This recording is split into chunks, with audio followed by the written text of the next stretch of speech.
Salam, hamınızı xoş gördük. Çox uzun vaxtdan sonra balığa gəlmişik. Gözəl məkandır. Çox gözəl istirahət qiyəsi bu da. Sahildə gələn kimi maşallah bir dənə o siftələdi, bir dənə mən siftələdim. Allah qoysa çəkiliş zamanı vuranda tam onu çəkib sizə göstərəcəm. Məndən hələ ki bu qədər. Sağ olun.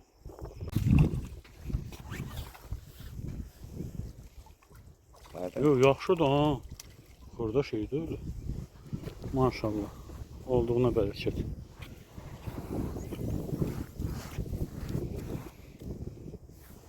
Heç olmasa əvvəlcəsinə heç olmuyor. Əhad havaya qoyub imanə əksik. Hava eminliyi də, deyirəm ki, eminliyi şey, balığın deyə xırdası.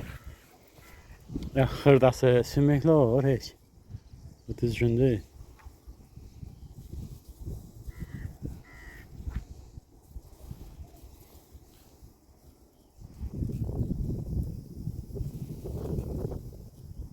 Ola, mən saç okumu götürərdim, qabı götürərdim. O yekədir. Ha?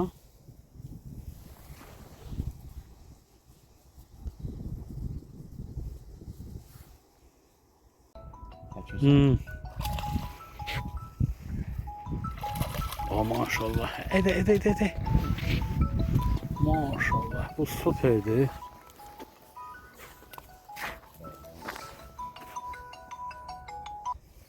Alo. Alo, şükür Allah'a. Deyəməlim, mən abi Nüsrətə demişdim ki, mən işə getdim. Büyünlük çağırdılar işə. Ona görə dedim, xəzəynə zəng elə, deyən, Xadno günü də, hamı boş olur. Xadno günü eləyək, bir də oldu, demişəm. Kontrum yox idi, onun dərdindən oldu.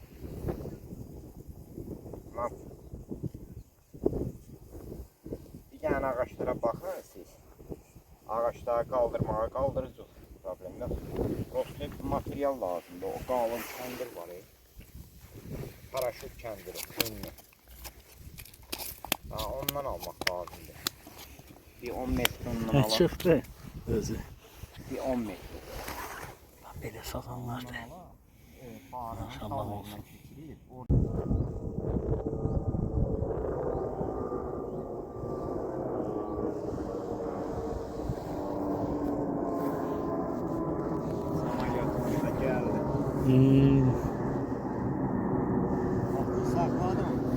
Deyir, dəhnənin başına çatanda sağ ol kişi.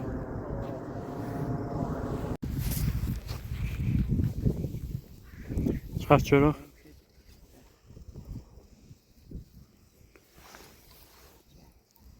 Nətədir?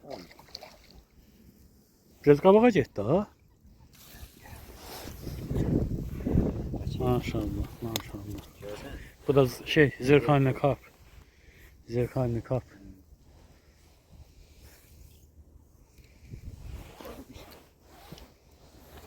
Burada da.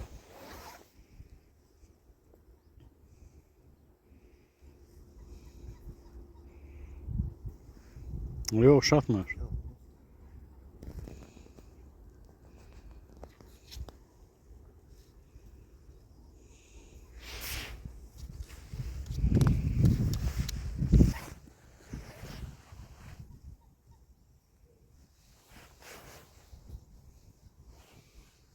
Şu budur da bu boyda. Ayağım 46 razmeydi yani, nəzərə alın.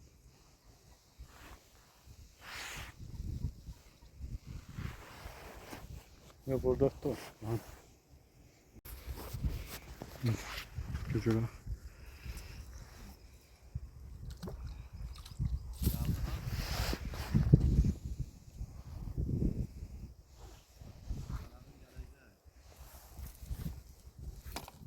Gün biraz bellərini qızdırsa gələr ha.